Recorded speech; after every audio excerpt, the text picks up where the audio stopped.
Hi friends, நம்ம இன்றைக்கி இனிப்பு பணியாரம் செய்ய போகிறோம். முதல்ல நான் பணியாரம் மாவு எந்த கன்சிஸ்டன்சியில் நீங்கள் அரைக்கணுன்றதை எக்ஸ்பிளைன் பண்ணிடுறேன்.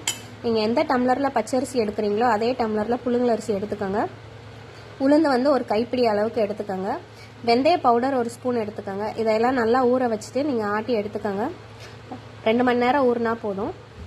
இப்போ நான் ஆட்டி 8 மணி நேரம் ஆச்சு. மாவு வந்து பொங்குனதுக்கப்புறமும் இந்த அளவுக்கு கட்டியாக இருக்கணும்.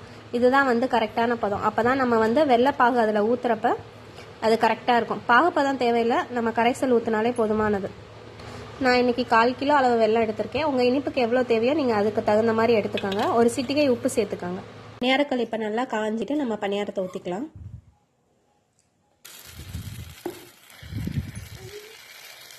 பணியாரம் ஒன் சைடு நல்லா வெந்துருச்சு. இப்போ நம்ம இன்னொரு சைடு திருப்பி போட்டுக்கலாம்.